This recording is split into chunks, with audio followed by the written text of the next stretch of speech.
Rõ.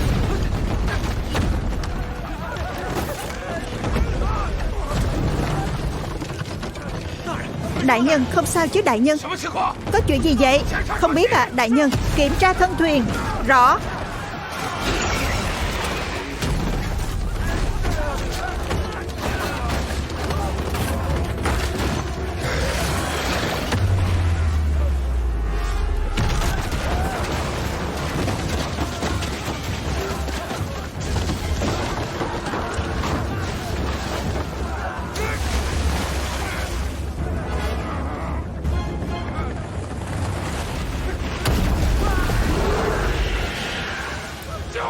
Cứu người.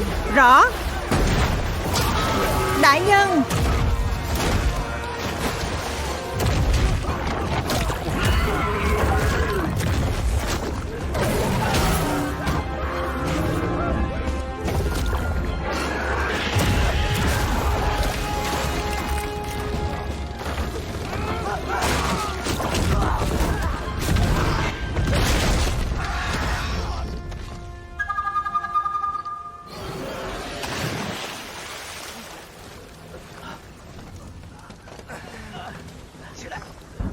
Đứng lên.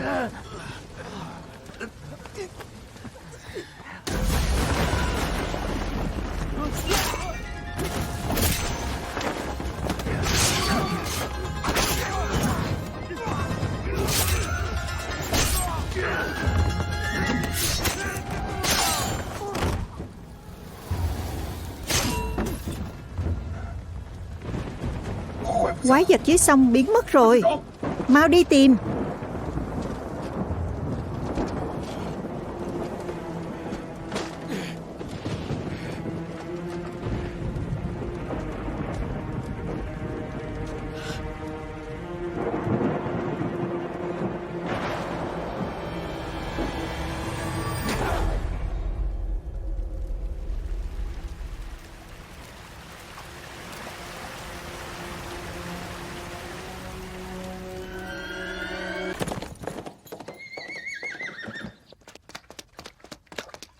Địch đại nhân, Hoắc đại nhân. Địch đại nhân, Hoắc đại nhân. Bến cảng có chuyện rồi. Đại lý tự phá án, kẻ không phận sự mau mau lui ra. Đại nhân, đêm qua thuyền Đô Thủy Giám đi tuần chưa về. Nửa canh giờ trước xuôi dòng vào cảng. Con thuyền hư hỏng nặng và có dấu vết bị cháy. Còn ai sống sót không? Không ai may mắn thoát nạn. Lãnh Tế Nguyệt đại nhân, người của Đô Thủy Giám cũng vừa đến. Nào, lão địch. Lãnh đại nhân này không dễ đối phó đâu.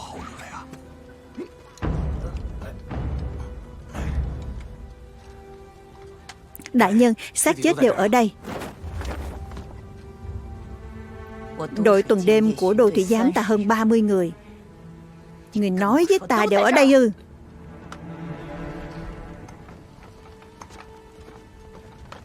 Đại lý tự chính địch nhân kiệt, Hoắc Bân tham kiến lãnh đại nhân.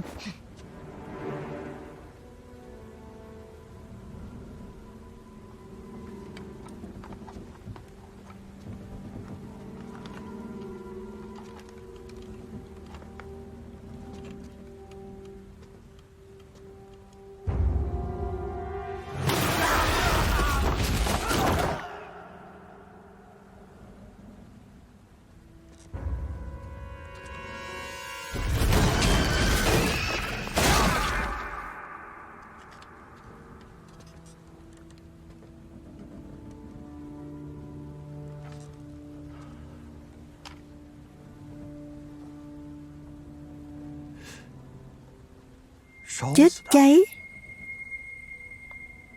Người sống có thể cháy đến mức này.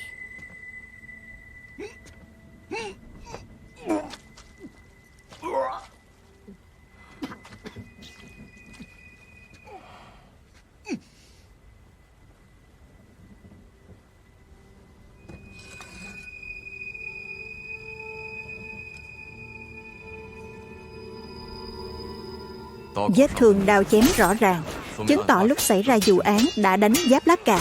Rất có khả năng vết thương chí mạng là do đao chém.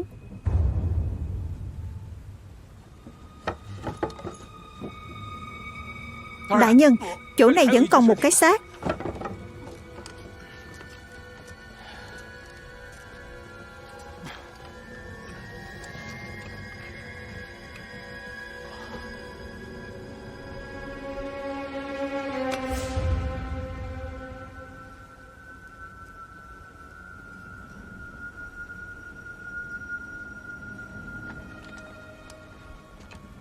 Xác chết bị đốt cháy chỉ nhìn bằng mắt thường khó mà kiểm tra. Đưa xác chết về Đại Lý Tự, sai Ngộ Tác khám nghiệm. Đợi chút.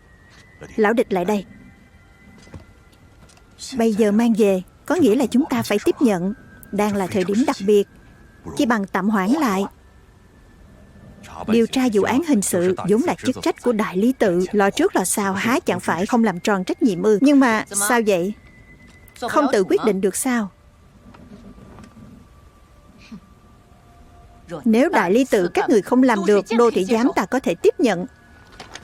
Giữ chức vụ nào phải làm tròn trách nhiệm của chức vụ đó, không được đùn đẩy. Giang Âm Trần Cẩm có. Chuyển xác chết về Đại Lý Tự. Rõ. Lão Địch à. Lão Địch. Lão Địch. Lão Địch. Thẩm đại nhân đã xác định vụ án này do thủy tặc gây ra. Huynh đừng đổ thêm dầu vào lửa nữa. Vụ án này đã kinh động đến hoàng hậu. Thẩm đại nhân đang dội vào cung bẩm báo rồi đấy. Thủy tặc, vụ án này đầy nghi vấn. Sao có thể xác định là thủy tặc? Không phải chứ. Lão Địch. Lão Địch. Thẩm đại nhân. Thẩm đại nhân. Đường sông hoàn thành thi công đến nay đã 3 năm. Thủy tặc hiếm khi xuất hiện. Mà nay đại lễ cận kề, đô thị giám sát ngày đêm. Sao vụ án này có thể do thủy tặc gây ra được? Thủy tặc vốn hung hãn tàn bạo. Đường sông Đại Hưng đã chặn đường tài lộc của chúng. Người có thể bảo đảm chúng không bí quá hóa liều? Đại nhân, vết thương trên phần tay chân cụt không phải do đao chém. Con thuyền hư hỏng càng không giống con người gây ra. Vốn dĩ hung thủ muốn đánh lừa dư luận. Địch Nhân Kiệt, đừng tưởng có thượng thư đề bạt thì ngươi có thể tùy ý làm càng. Ở Đại Lý Tự, bổn tọa vẫn là người có quyền quyết định. Hoắc Bân. Có, bổn tọa ra lệnh cho ngươi tra kỹ hành tung của thủy tặc. Sao vẫn chưa đi? Rõ. Đại Lý Tự xử án quả là thần tốc. Lãnh đại nhân có lòng đến tận nơi thăm hỏi vậy. Chuyện này can hệ đến mấy chục mạng người của đô thị giám ta. Tìm hiểu tình hình vụ án không phải việc nên làm sao? Ta không có ý gì khác. Không có ý gì khác. Nếu Thẩm đại nhân không để bụng, ta muốn hỗ trợ điều tra. Dù gì bên bị hại là người của đô thị giám ta. Vậy ta mong còn không được. Nếu có manh mối có thể bổ sung cho nhau. Hoàng hậu triệu kiến gấp, thứ lỗi không thể tiếp chuyện. Địch Nhân Kiệt, tiếp đãi lãnh đại nhân cho đàng hoàng. Rõ.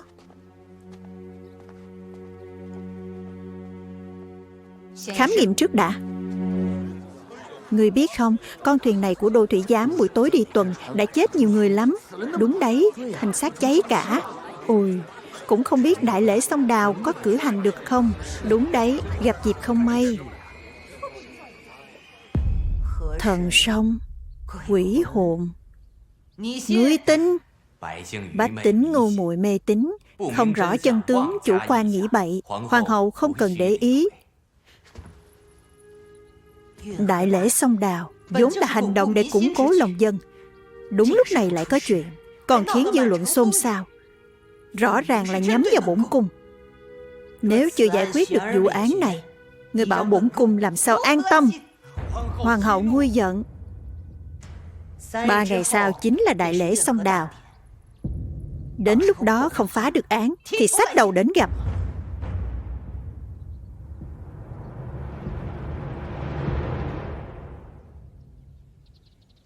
Độc. Đúng như đại nhân dự đoán, vết đao chém sau khi đốt sẽ khó nhận ra, nhưng khám nghiệm xong phát hiện độ sâu của vết thương không đủ gây ra tử vong. Vậy nên nguyên nhân tử vong thật sự có lẽ là cái này. Độc trên vết thương có độc tính cực mạnh, trong thời gian ngắn khiến nội tạng thâm tím. Có thể kết luận trước khi bị thiêu, nạn nhân đã mất mạng rồi. Xem ra đốt lửa chỉ để hủy xác, xóa dấu vết. Đây là độc gì? Trước kia chưa gặp bao giờ. Thứ lỗi cho ti chức ngu dốt, chưa nhận ra được độc này. Đợi ti chức đến Thái Y Thự nghiên cứu kỹ càng đã. Vậy phần tay chân cụt là do đâu? Bẩm đại nhân, e rằng tay chân cụt không phải do đao chém gây ra. Nhìn từ miệng vết thương và dấu vết chỗ đứt giống như thú dữ gây ra hơn. Địch đại nhân. Địch đại nhân, Thẩm đại nhân về rồi. Đang...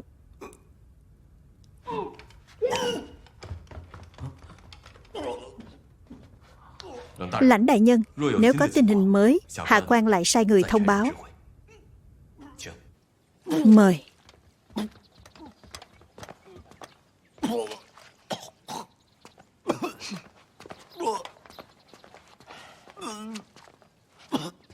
Đại lý tự bị ngươi làm mất hết thể diện rồi.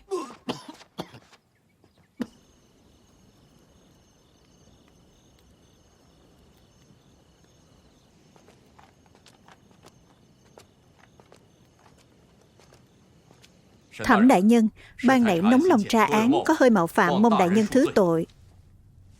Sao thế? Thông suốt rồi à? Ta đoán đại nhân điều tra thủy tặc vì không muốn đánh rắn động cỏ, thảo nào lại được Ngôn thượng thư trọng dụng đến vậy. Quả là thông minh. Thời điểm tổ chức đại lễ còn dám gây án. Bổn tọa cũng cho rằng không phải do người thường gây ra.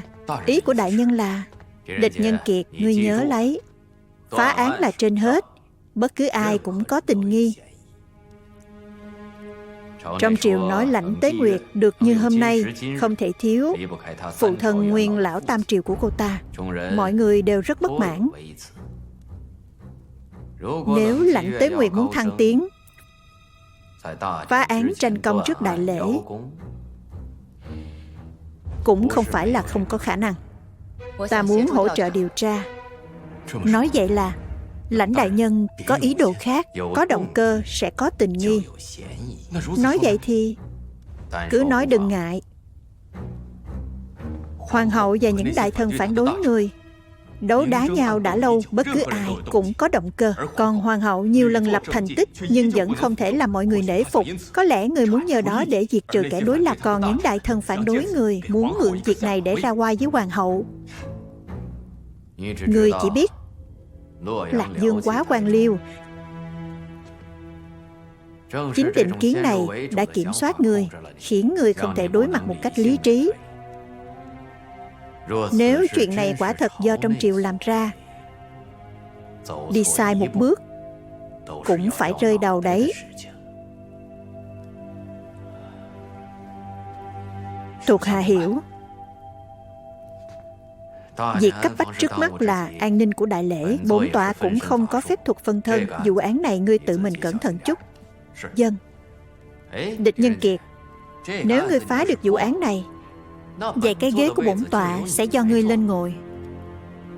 Theo ta thấy, ngươi có tình nghi nhất.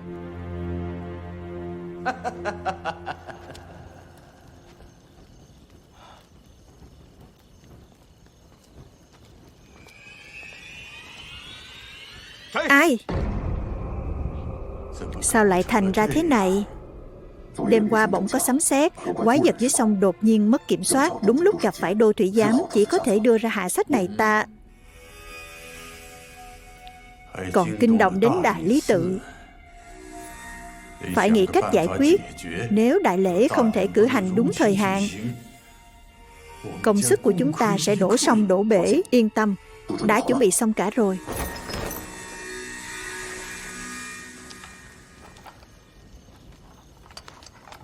Lãnh đại nhân, sao ngươi cũng đến đây? Hiện tại trong tay không có chút manh mối nào. Chẳng bằng đến hiện trường xem thử có bỏ sót gì không.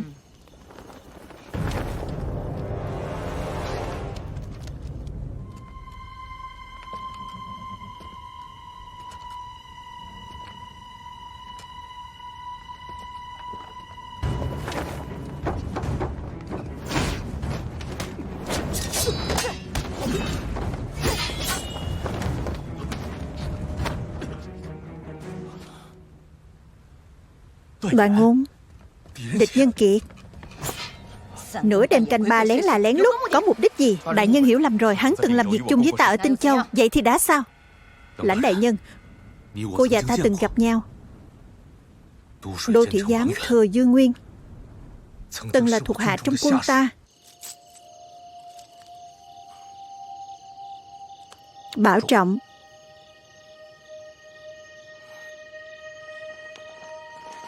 Lãnh đại nhân,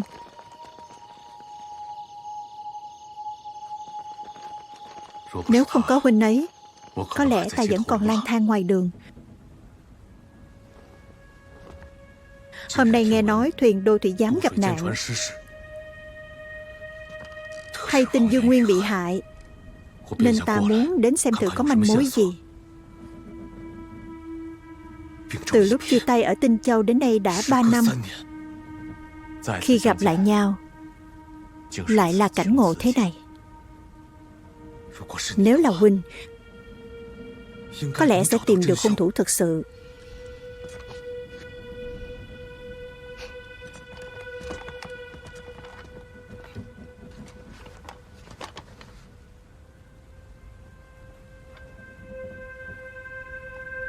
Lãnh đại nhân, nếu nó ở trên người hung thủ, rất có khả năng sẽ có độc.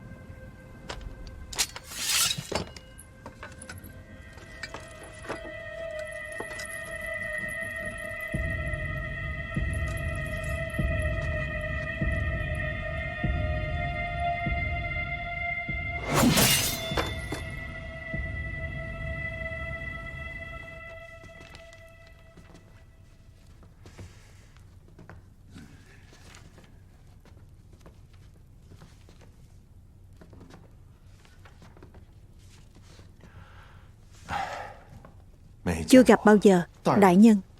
Vẫn chưa tìm thấy sách vở liên quan. Ngươi ở thành Lạc Dương lâu như vậy, cũng chưa gặp bao giờ. Nhớ lúc ta mới đến Lạc Dương để kiếm miếng ăn, ta từng làm việc cho người của chợ đen. Chắc họ sẽ có cách. Chợ đen? Thành Lạc Dương này tuy ngoài mặt trong hài hòa, nhưng bên trong vẫn còn một số kỳ môn dị sĩ. Ta nghĩ đến một người. Lắc ống vàng, vàng sự thông. Vậy còn ngay ra đó làm gì? Chuyện không thể chậm trễ. Có lẽ cần Lãnh đại nhân. Các người đều nhìn ta làm gì?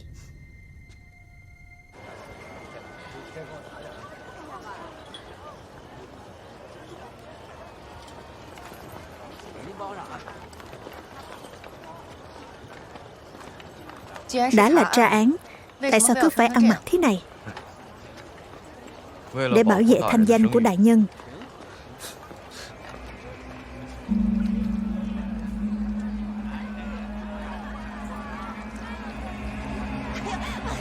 Ngọc Nhi à, chăm sóc vị khách này cho tốt. Đại gia hôm nay chơi thế nào? Có đã không?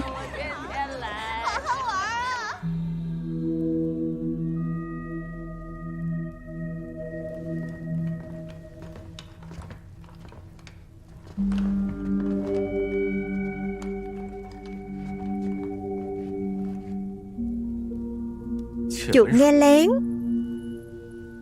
Không biết ba dì muốn hỏi chuyện gì? Bọn ta muốn biết nguồn gốc của huy hiệu này. Đại nhân là người trong triều.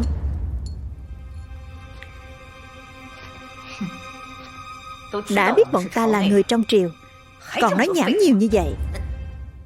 Đại nhân không biết đấy thôi. Tiểu nhân không trả lời chuyện của chó săn trong triều. Người dám mang bọn ta ra làm trò đùa. Nói vậy. Huy hiệu này liên quan đến trong triều. Nếu đại nhân chỉ muốn xác nhận chuyện này thì đi thông thả. Không tiện. Rượu mời không uống, lại muốn uống rượu pha. Rồi xem người có nói hay không.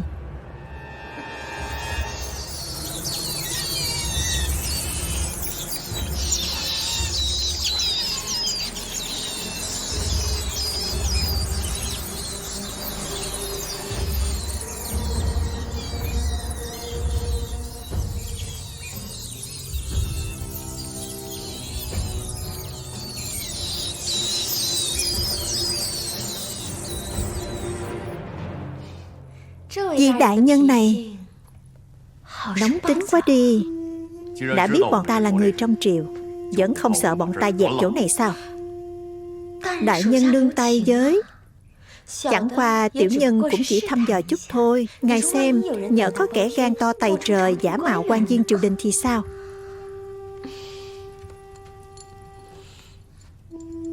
Nói đi.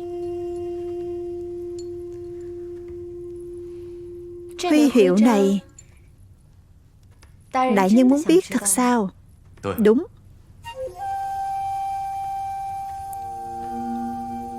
Nhưng tiểu nhân lo đại nhân sẽ dẫn lửa thiêu thân đấy.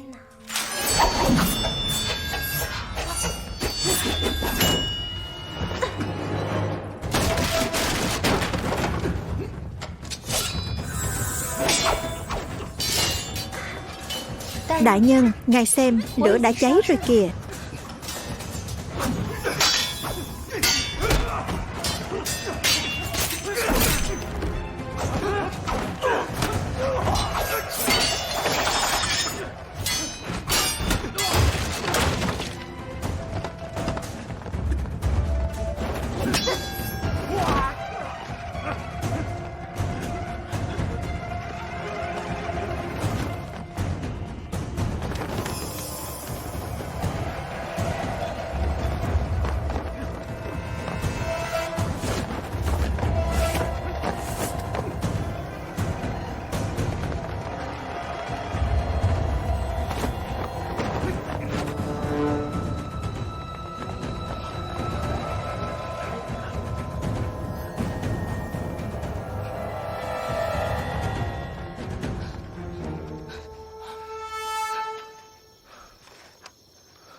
Nhưng tiểu nhân lo đại nhân sẽ dẫn lửa thiêu thân đấy.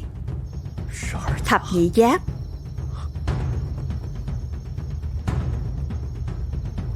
Thập nhị giáp là đội cận vệ của Hoài Dương. Nhớ lại năm xưa lúc tiên đế còn tại vị, Hoài Dương đã trở mặt với Võ Thị. Sau này Hoài Dương lui về ở ẩn, thập nhị giáp về cũng giải tán theo.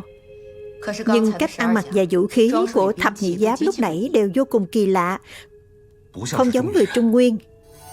Có lẽ Hoài Dương chỉ muốn tránh hiềm nghi cũng có khả năng. Hoàng hậu du quan giá họa muốn giết gà để dọa khỉ trước đại lễ, hỗn xược.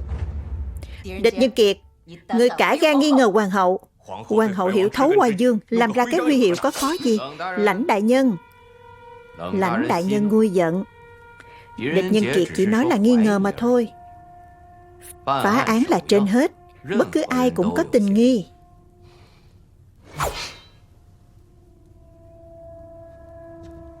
Hoắc Bân dẫn người đi giám sát phủ Hoài Dương thật chặt. Rõ.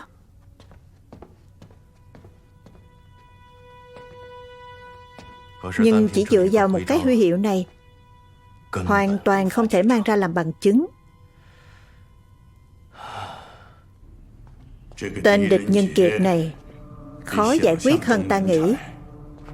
Hay là dứt khoát đã đánh rắn động cỏ rồi, tuyệt đối không được dây cà ra dây muốn thêm nữa. Phụ thân của Lãnh Tế Nguyệt kia là nguyên lão Tam Triều. Nếu cô ta chết khi tra án, chuyện này càng khó xử lý. Muốn làm nên nghiệp lớn, buộc phải có sự hy sinh. Dù sao, bệnh tình bổn dương cũng nguy kịch. Nếu được tận mắt nhìn thấy yêu hậu chết, bổn dương sẽ không tiếc mọi giá. Địch Nhân Kiệt, Thái y thự cũng không tra ra là độc gì sao? Xem ra muốn biết đáp án đành phải đến nơi đó. Ý huynh là quỷ đồ. Hàng năm nước sông dâng cao, chỗ ở trước kia bị nhấn chìm. Một số kẻ ly khai sẽ xây dựng lại nơi này, làm nơi dừng chân.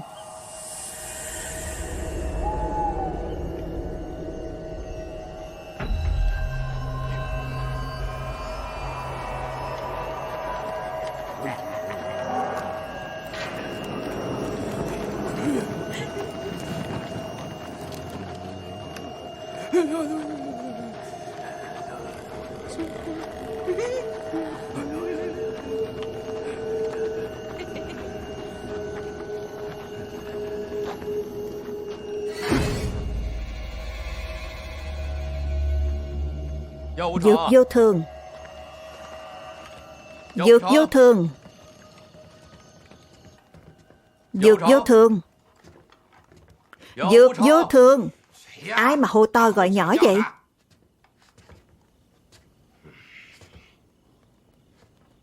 Địch Nhân Kiệt. Dược vô thường. Đã lâu không gặp. Dạo này sống có tốt không? Bớt giở trò thân thiết đi. Người đến tìm ta chắc chắn không có chuyện tốt lành gì. Hồi trước mang ta ra thử độc, hại ta suýt nữa mất mạng. Đến lúc nên trả nợ rồi đấy. Độc trong gan nạn nhân, Thái y thự cũng không tra ra là độc gì. Thái y thự, mấy tên trong Thái y thự cũng chỉ xứng trị tay chân thôi. Đưa ta xem thử.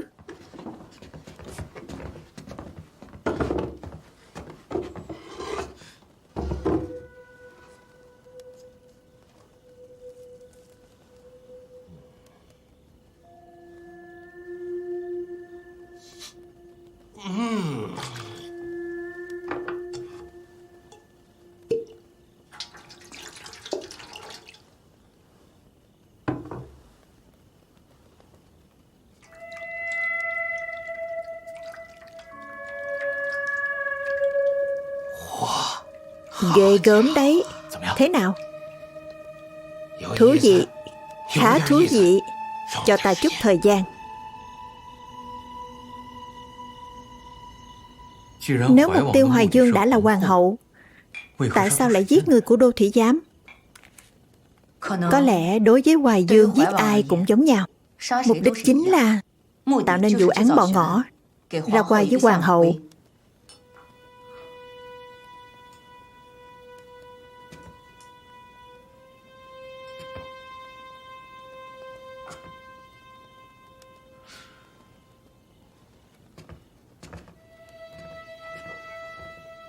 Nếu Đô Thị Giám bắt gặp cái gì thì sao?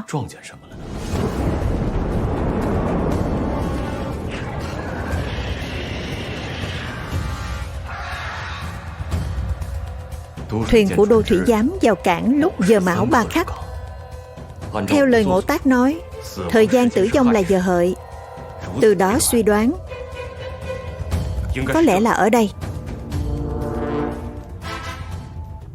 Hang Mây, ngươi biết à? Ta nhớ hồi trước Dương Nguyên từng nói với ta, đó là mộ trấn hồn của Trọng Dương, âm u đáng sợ, không ai bước chân đến. Lúc Đô Thủy Giám tuần tra, ta cũng đặc biệt dặn dò chớ lại gần. Muốn che đậy tai mắt người khác thì hang Mây thích hợp nhất. Tìm ra rồi, tìm ra rồi, tìm ra rồi. Loại độc này lấy từ sâu Nam Hoa. Trên Phạn Dực Độc Kinh ghi chép loại sâu này sinh sản ở Cung Lung, ăn cỏ độc để sống. Hơn nữa có nơi tên Ngạn Tu Giáo chuyên chế độc từ sâu Nam Hoa. Người trúng độc mất mạng tại chỗ, xác chết thâm tím, tụ máu không hết. Triệu chứng y hệt. Hơn nữa Ngạn Tu Hoa Giáo này đã mai danh ẩn tích tận mấy năm rồi. Nghe nói là bị giết, không ngờ còn được nhìn thấy. Ngạn Tu Giáo.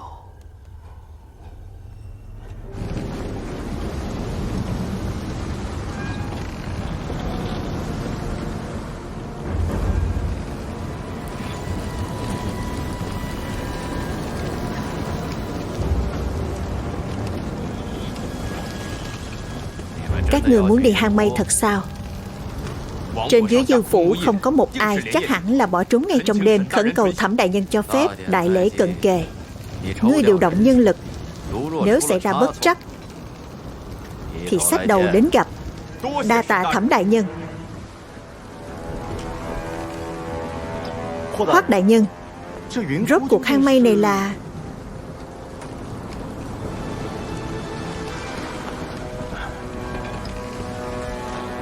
Sau sự biến Huyền Vũ Môn, Trọng Dương ở Lạc Dương muốn tạo phản nên bị giết.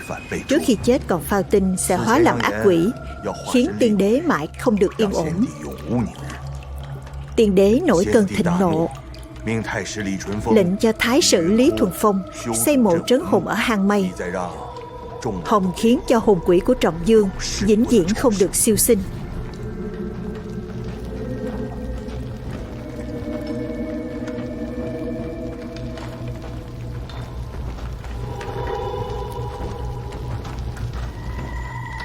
Bên này.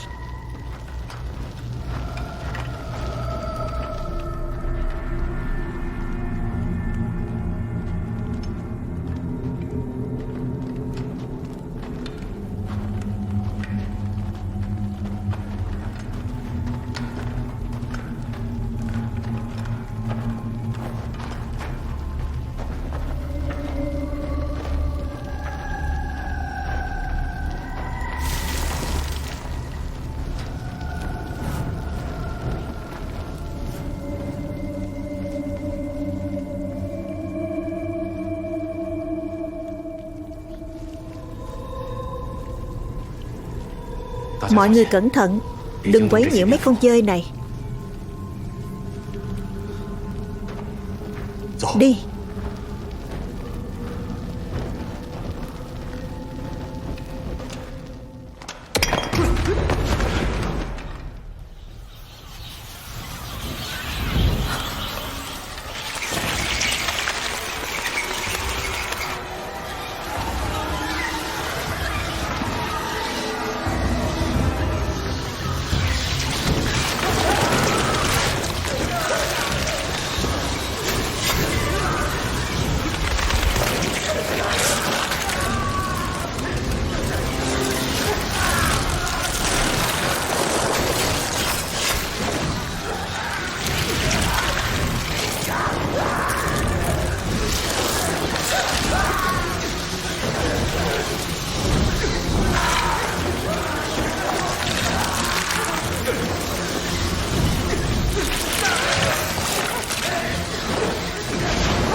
Mọi người đi thơ tha.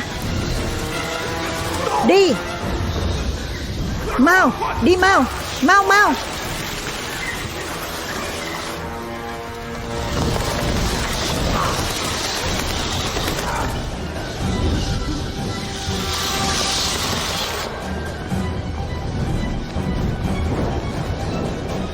Mau.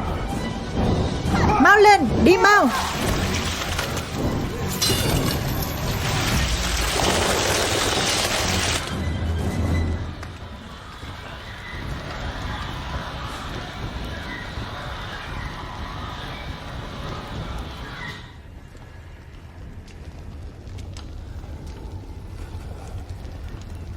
Bên này.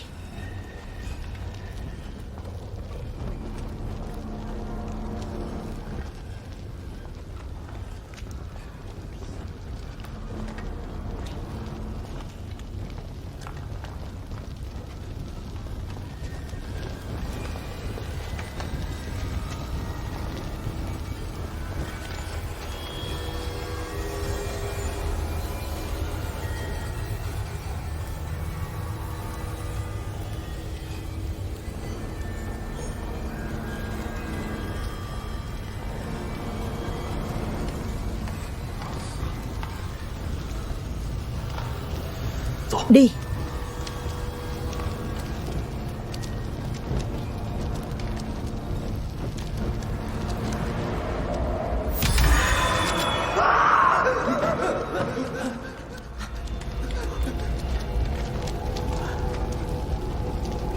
Đây là âm thi. Âm thi cục dùng để trấn thủ quỷ hồn trong mộ. Vì cách làm quá mức tàn nhẫn, cho nên ta có nghiên cứu sơ qua. Được rồi, mọi người nhớ cẩn thận.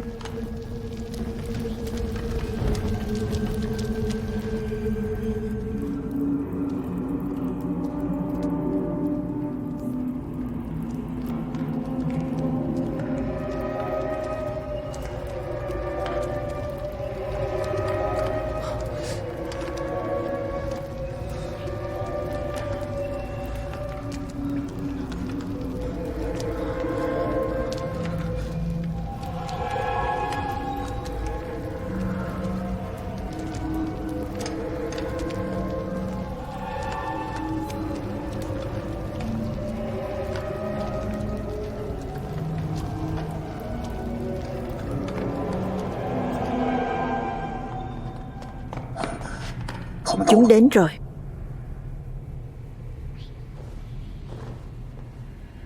Vậy thì hãy làm chúng có đi mà không có về.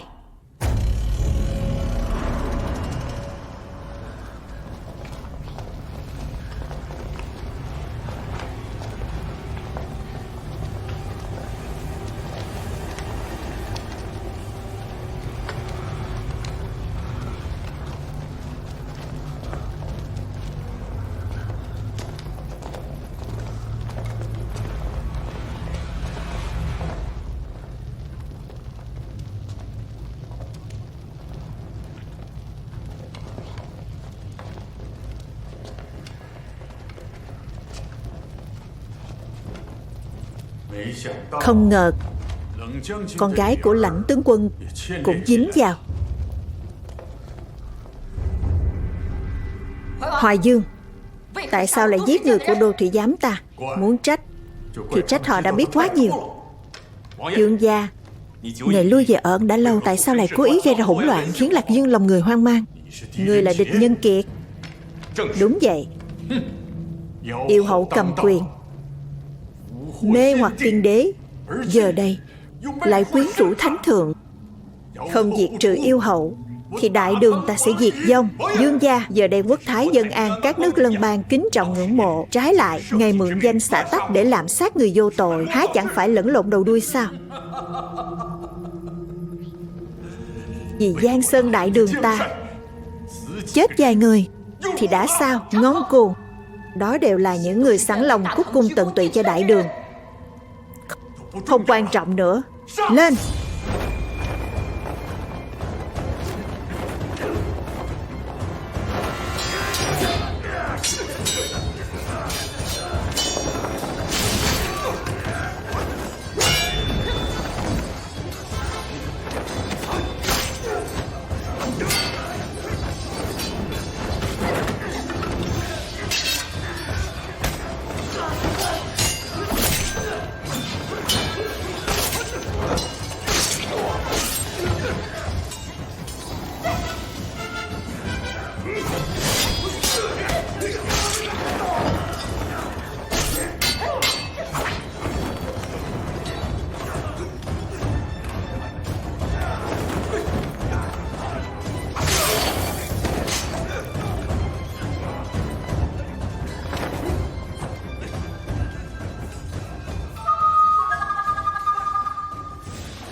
Có lẽ đây chính là con quái vật sát hại Đô Thủy Giám và phá hủy con thuyền.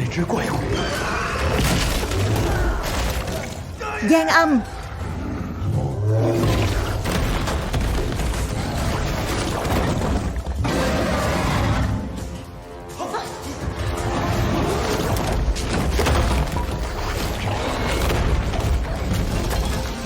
Chạy!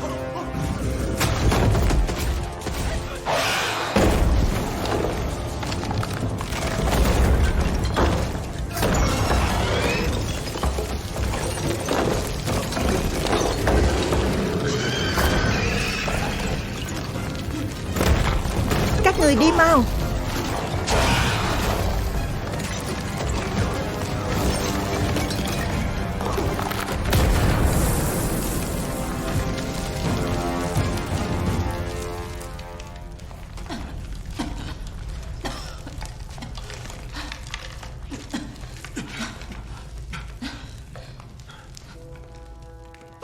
Đoàn Ngôn!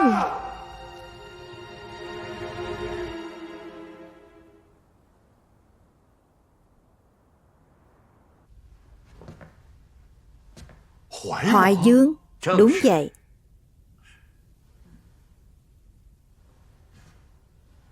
Nguyệt Nhi, ngươi cũng có mặt. Bẩm hoàng thượng, Nguyệt Nhi tận mắt nhìn thấy Hoài Dương chết trong hang mây. Hồi trước đã nói trong triều có kẻ bụng dạ khó lường. Hoàng thượng còn không tin, đều tại trẫm quá nhẹ dạ cả tin. Mị nương, bây giờ nàng có thể an tâm rồi.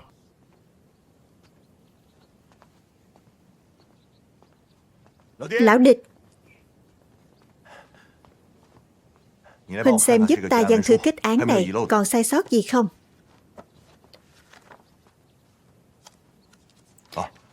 Đúng rồi, tìm được gia quyến của Hoài Dương rồi.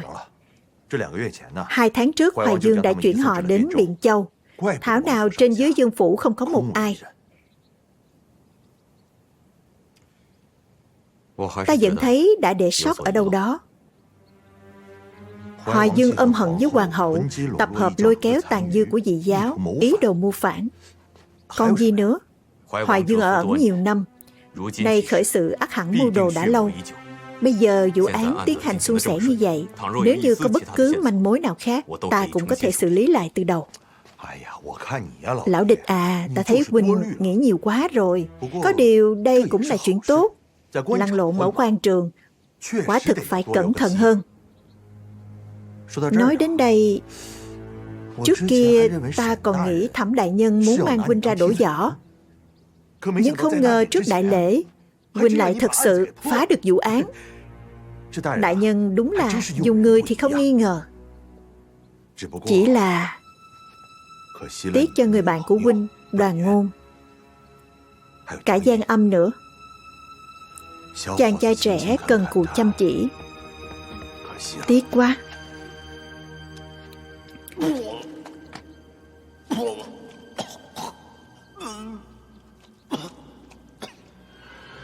Độc trên vết thương có độc tính cực mạnh. Người trúng độc mất mạng tại chỗ, xác chết thâm tím giống như thú dữ gây ra. Ta muốn hỗ trợ điều tra, có động cơ sẽ có tình nghi. Hay tin Dương Nguyên bị hại, Hoài Dương đã trở mặt với Võ Thị. Hơn nữa ngạn tu giáo này đã mai danh ẩn tích tận mấy năm rồi. Hỗn xược cả gan nghi ngờ hoàng hậu, có lẽ sẽ tìm được hung thủ thật sự. Bất cứ ai cũng có tình nghi. Lão Địch, huynh đi đâu vậy?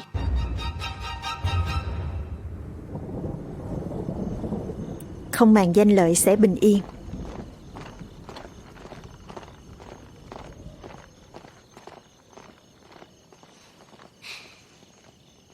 Bây giờ ngươi muốn gặp hoàng hậu thật sao? Sự việc can hệ đến an nguy xã tắc đại đường.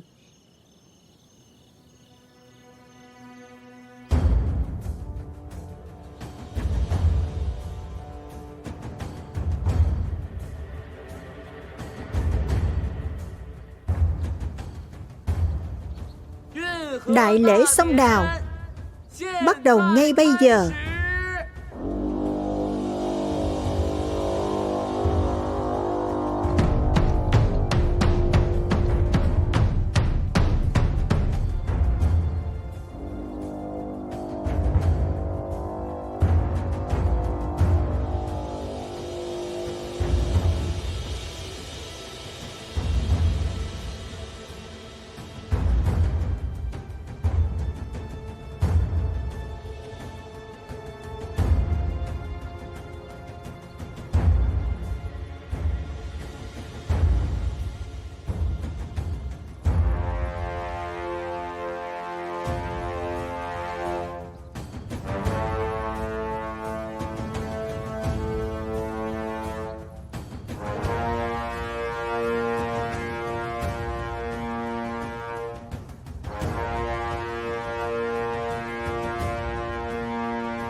Đây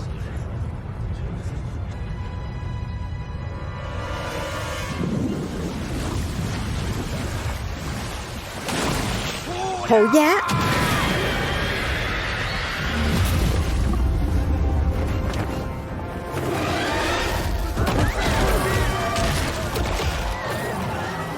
Thuộc hạ tắc trách làm hoàng thượng và hoàng hậu sợ hãi.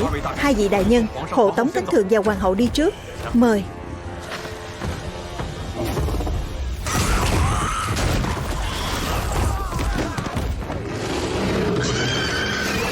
Cẩn thận.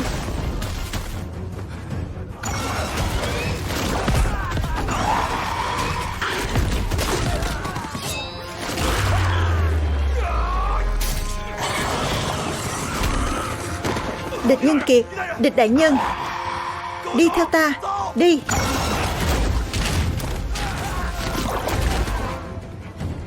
Bên này.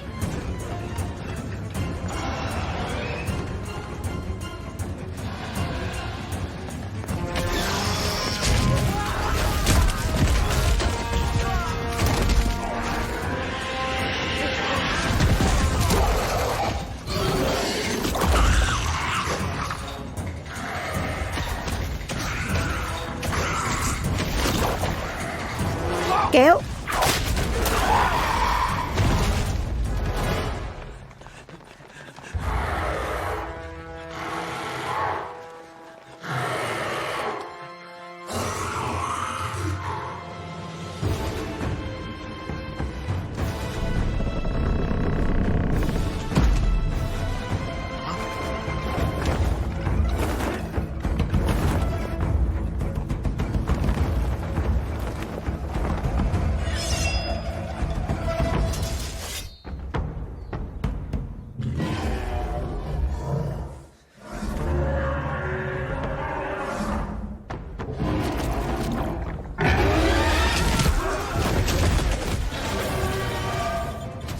Mắc câu.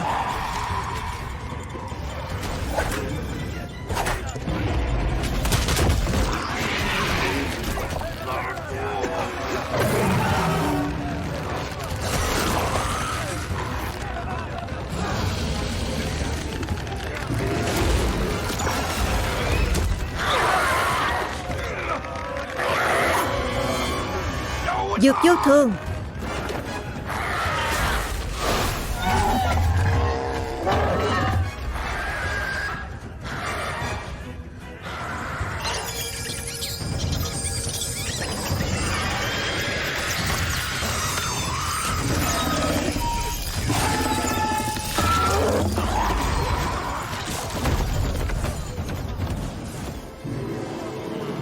Dược vô thường, thuốc có tác dụng không? Yên tâm đi, thuốc của ta lợi hại hơn độc sâu Nam Hoa kia nhiều. Chỉ tiếc cho bầy chuột này thôi. Chuột của ta. Yêu hậu, hôm nay chính là ngày người tế máu tộc Ngạn Tu ta. Tộc Ngạn Tu? Quên rồi chứ gì. Trong mắt người, tính mạng của bọn ta còn không bằng cỏ rác. Yêu hậu, hôm nay sẽ cho ngươi nếm thử thế nào là nổi đao diệt quốc.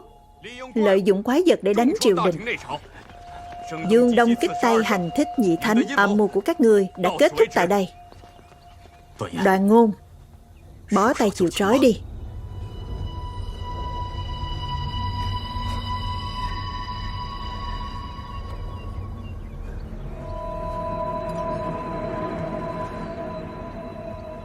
Quả nhiên ta gạt được thiên hạ, nhưng không gạt được Địch Nhân Kiệt huynh. Thì ra huynh đã biết chắc là ta. Còn nhớ tối hôm đó thuyền Đô Thị Giám gặp nạn, huynh nói đến Dương Nguyên bị hại. Đã vô thức nhìn về phía sàn tàu, mà nơi đó chính là nơi xác Dương Nguyên nằm xuống. Xác chết bị cháy đen, đến cả lãnh đại nhân cũng cần lệnh bài mới phân biệt được. Còn huynh thì lại biết rõ. Chỉ có một khả năng, lúc đó huynh đã ở trên thuyền.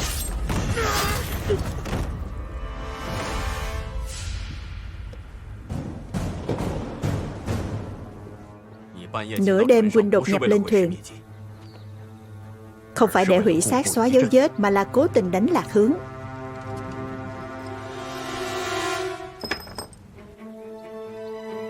Huynh diễn màn kịch này chính là để đại lý tự kết án, để đại lễ sông đào được cử hành đúng hạn.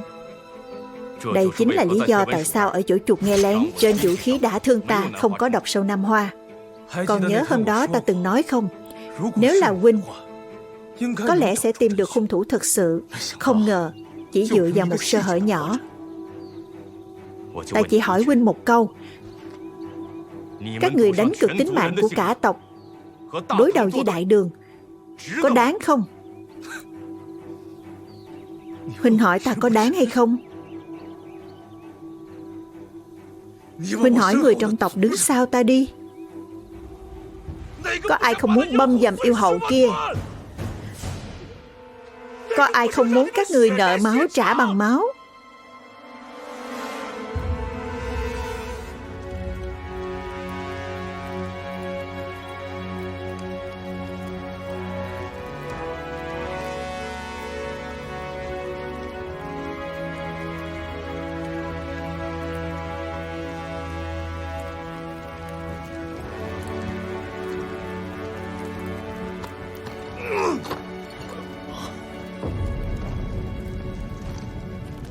Giết tộc Diệt giáo.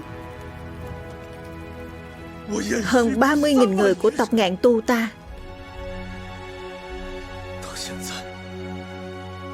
Đến bây giờ chỉ còn mấy chục người. Còn không phải vì yêu hậu này nói sằng nói xiên mê hoặc mọi người, nói là củng cố lòng người gì đấy. Ngạn Tu giáo đầu độc lòng người. Những người bị Ngạn Tu giáo đầu độc thì phải làm thế nào? Là độc hay giết có gì khác biệt? Chẳng qua là đổi cách thức khác. Oan hồn của đồng tộc mãi không nhắm mắt. Tiếc rằng không thể trả thâm thù đại hận. Giết!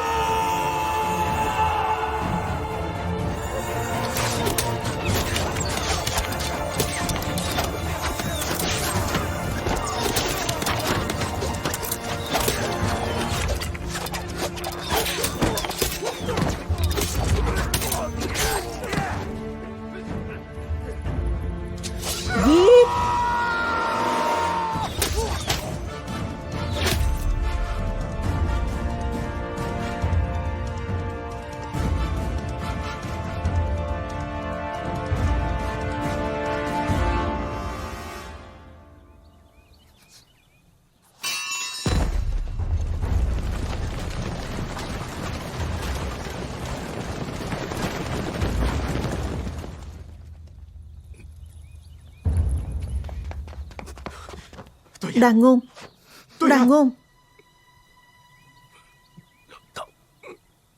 Nếu trên đời này không chiến, không tranh, nếu huynh và ta không cách nhau bởi thù hận,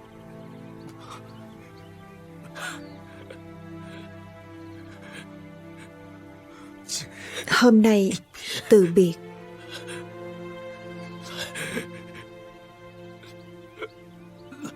Kiếp sau gặp lại. Đoàn Ngôn.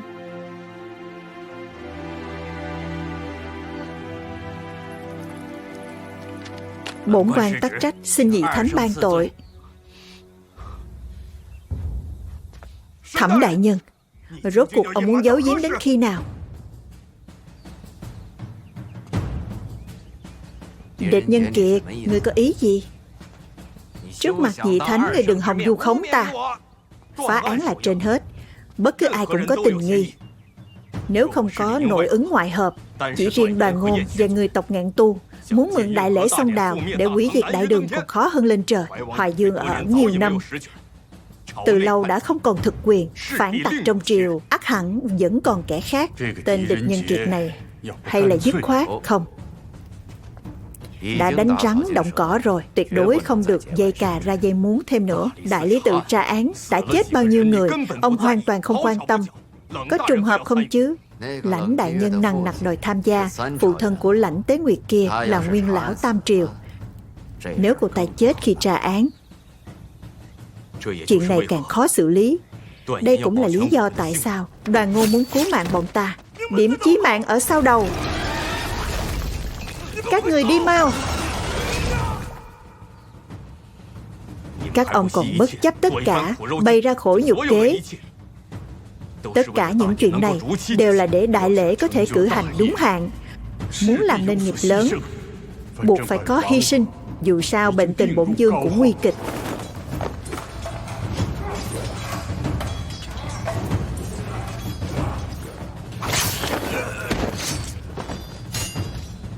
Chỉ tiếc rằng ông suy tính mọi bề. Tuy đô thủy giám bị tấn công, trong triều lòng người hoang mang, nhưng công tác an ninh lại tiến hành đúng kế hoạch. Người ngoài biết đại lễ sẽ không hủy bỏ, nhưng chỉ có ông biết được do dự và lo ngại của hoàng hậu. Nếu chưa giải quyết được vụ án này, người bảo bổn cung làm sao an tâm. Hoàng hậu nguôi giận. 3 ngày sau chính là đại lễ sông Đào. Đến lúc đó không phá được án thì xách đầu đến gặp.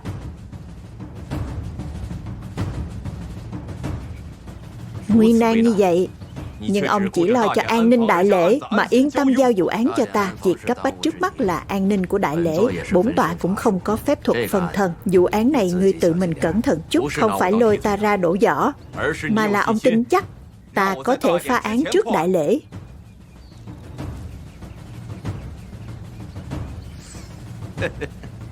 Chỉ dựa vào lời nói một mặt của ngươi. Ban nãy trong đại lễ, ta đã phái người đến nơi ở của ông. Một vài vật chứng đã chứng thực suy đoán của ta. Hậu duệ của Trọng Dương Lý Huyền. Năm xưa Trọng Dương muốn tạo phản nên bị giết, bị tiên đế trấn áp dưới hang mây. Còn ông luôn ôm hận trong lòng, chờ thời cơ tiêu diệt đại đường.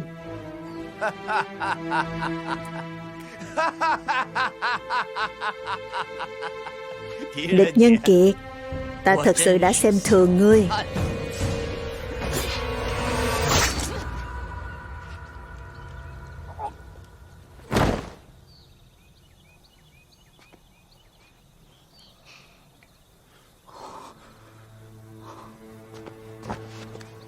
Tội thần Địch Nhân Kiệt đã làm Nhị Thánh sợ hãi, mong Nhị Thánh thứ tội.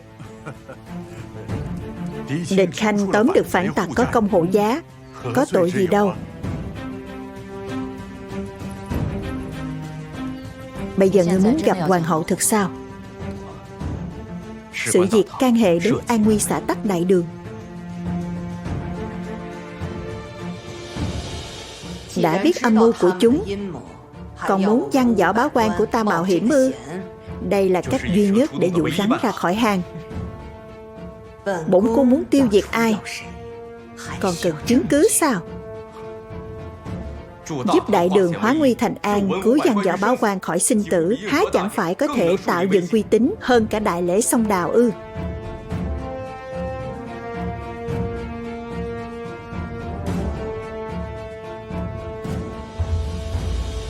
Địch Nhân Kiệt quả là thần thám phi thường.